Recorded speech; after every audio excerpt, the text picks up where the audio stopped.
नमस्कार बंधुओं, मंगल भवन चैनल में आप सभी का बहुत बहुत स्वागत। मंगल भवन की ओर से मैं आचार्य रामानंद, माता पिता गुरुजनों को प्रणाम। आप सबको सादर जय सिया राम, जय श्री राधे, जय श्री श्याम। बंधुओं, आज के इस वीडियो में हम बात करेंगे भगवान गणेश की पूजा के बारे में, गणेश महोत्सव के बारे में।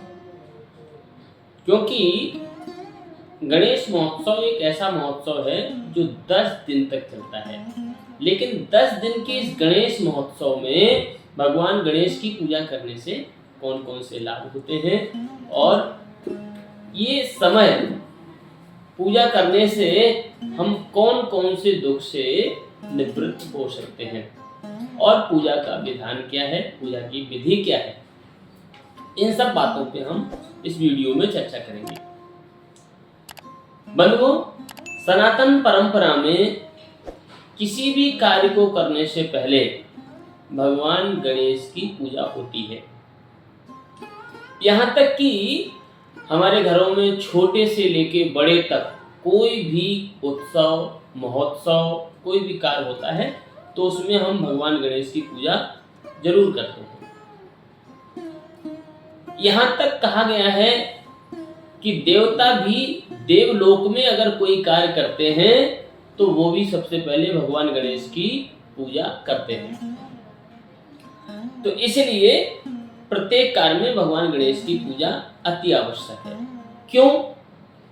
इसका सबसे बड़ा रीजन ये है कि भगवान गणेश की पत्नी का नाम है रिद्धि और सिद्धि।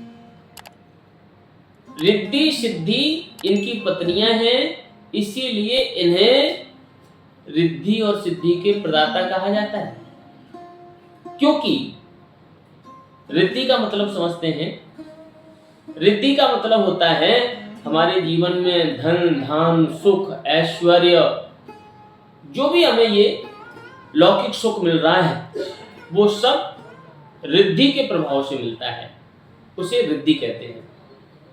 और सिद्धि किसी पूजा पाठ, मंत्र, जप, अनुष्ठान या किसी बड़े स्तर पे सफलता का नाम है सिद्धि।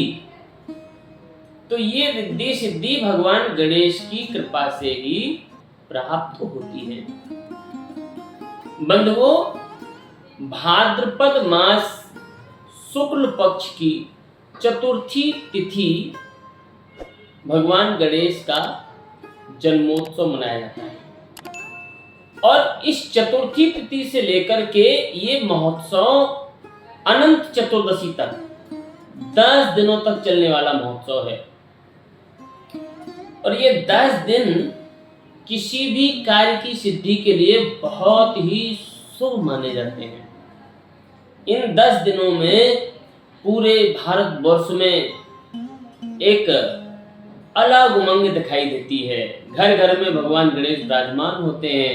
हर जगह गणपत बप्पा मोरया, गंगणपतये नमः, ये सब ध्वनि सुनाई देती है। और सच तो ये है, ऐसा मानना है, ऐसा कहा जाता है, शास्त्रों में यहाँ तक कहा गया है कि भगवान गणेश कैलाश पर्वत को छोड़ करके इन 10 दिनों के लिए पृथ्वी पर आते हैं और हमारे घरों में रिद्धि सिद्धि शुभ लाभ के सहित विराजमान होकर के हमें आशीर्वाद प्रदान करते हैं।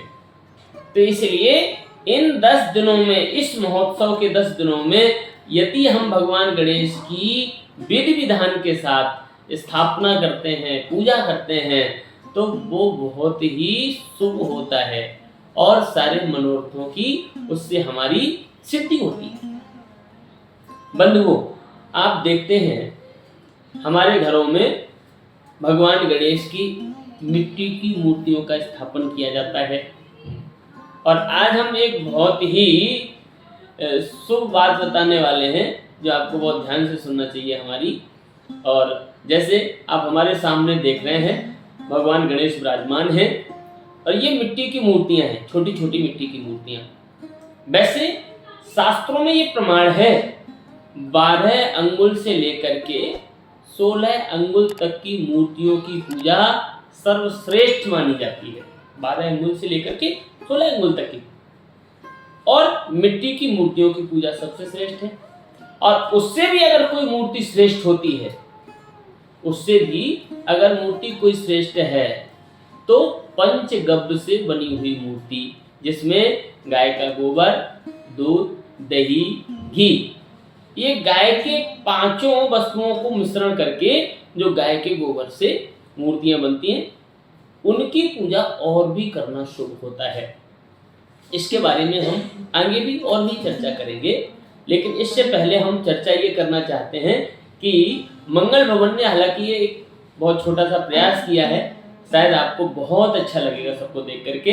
ये हमारे सामने विराजमान है भगवान गणेश, जो कि पंचगव्य से बने हुए हैं। गाय के गोबर, दूध, दही, घी, इन सब पंचगव्य की वस्तुओं से बने हुए ये भगवान गणेश हैं, जो किसी भी शुभ तिथि और त्योहार पे इनकी हम पूजा अपने घर में कर सकते हैं।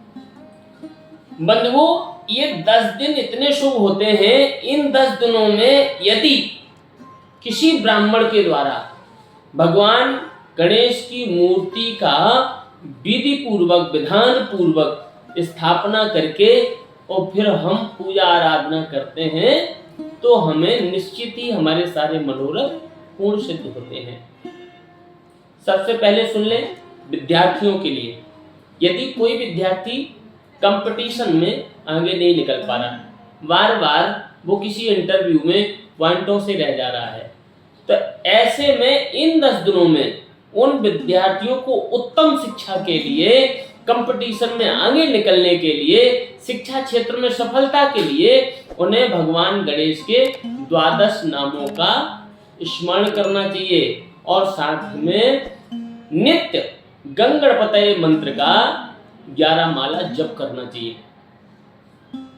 इस जप के साथ अगर वो 10 दिन तक ये नित्य निरंतर भगवान गणेश की पूजा आराधना करते हैं, भगवान गणेश की स्थापना के साथ दीपक जला करके, तो निश्चित ही विद्यार्थियों को शिक्षा में सफलता प्राप्त होती है। यदि कोई घोर संकटों से घिरा हुआ है, आपके जीवन में बड़ी से बड़ी बीमारी है, रोगों ने घेर रखा, कर्ज ने घेर रखा, आपको हर तरह से असफलता ही असफलता मिल रही है, आप हर तरह से दुखी हैं, तो ऐसे में सबसे रामबाण चीज मैं आपको बता रहा हूं, नारद पुराण में दिया गया गणेश संकट नाशन स्तोत्र। यदि आप इस गणेश संकट नाशन स्तोत्र का पाठ इन 10 दिनों तक निरंतर करते हैं, या किसी ब्राह्मण के द्वारा इसके 108 पाठ करवा देते हैं, तो आप विश्वास मानिए आपसे आपके बड़े से बड़े संकट क्षण में समाप्त हो जाते हैं। यदि किसी के कोई संतान नहीं है, तो भगवान गणेश के बारे में तो आप सबने सुना है। भगवान गणेश की आरती में हम सब गाते हैं, बांझन को पुत्र देत, निर्धन को माया, ऐसा आप सब गाते भी हैं और सुनते भी हैं। तो यदि किसी के संतान नहीं है, संतान को लेकर के कोई दुखी है, तो ऐसे दंपति को इन 10 दिनों में आप सब भागवत पुराण श्रवण करते हैं, शिव पुराण श्रवण करते हैं, लेकिन शायद कभी गणेश पुराण की ओर आपका ध्यान नहीं जाता है। अगर किसी के संतान नहीं है, ऐसे में अगर कोई व्यक्ति गणेश पुराण का श्रवण करे और गंगणपतये मंत्र का 1.25 लाख अनुष्ठान करवाए, तो आपको निश्चित ही संतान की प्राप्ति होती है, संतान से संबंधी सभी समस्याएं समाप्त होती हैं।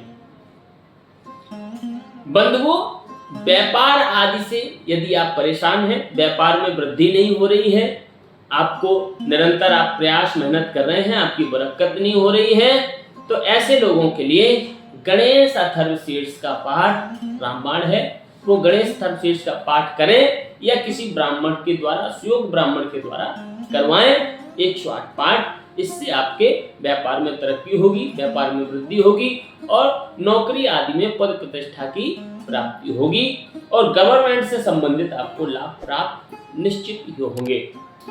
बंधुओं, आज की इस वीडियो में हम इतनी ही चर्चा करेंगे और आगे अभी गणेश महोत्सव पे हम बहुत सारी वीडियो बनाने वाले हैं, बहुत सारे पार्ट बनाने वाले हैं, जिसमें हम बहुत ही गणेश भगवान की पूजा के बारे में बहुत शानदार विधि जो आपके लिए बहुत ही शुभ और योगकारी होगी और चमत्कारी होगी। तो उन सब के बारे में अभी हम आगे अन्य वीडियो में चर्चा करने वाले हैं। इसलिए हमारे चैनल के साथ निरंतर जुड़े रहें, हमारे चैनल को सब्सक्राइब करें, लाइक करें, शेयर करें और कमेंट करके बताएं कि हमारे द्वारा दी गई जानकारी आपको कैसी लगी, और जिससे आगे भी हम और भी सारी जानकारी आपके साथ साझा कर सकें। और बंधुओं, जैसा कि आप सबको पता है, ये मंगल भवन परिवार केवल यहाँ तक ही सीमित नहीं है। मंगल भवन परिवार निरंतर, आप देख रहे हैं, धार्मिक क्षेत्र में निरंतर पहल करता है और आपकी प्रत्येक पूजा पाठ को शुभ बनाने के लिए हमारे हर संभव प्रयास होते हैं कि हम आपके घर पे हर पूजा पाठ के लिए शुद्ध से शुद्ध पूजा की सामग्री आपको प्राप्त करा सकें, और किसी भी पूजा के लिए सुयोग्य से सुयोग्य ब्राह्मण आपकी पूजा के लिए आपको अवेलेबल करा सकें।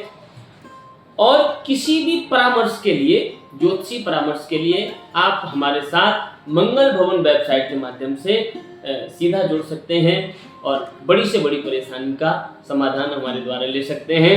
और इसमें धार्मिक क्षेत्र में हमारे साथ जुड़ करके आप भी हमारा सहयोग कर सकते हैं, जिससे हम और भी अच्छे से अच्छा कर सकते हैं। और बस आज की चर्चा यहीं तक, अगले वीडियो में फिर मिलेंगे। तब तक के लिए जय श्री राधे, जय श्री श्याम। आप सबका समय मंगलमय हो। आप सबको बहुत बहुत शुभकामनाएं।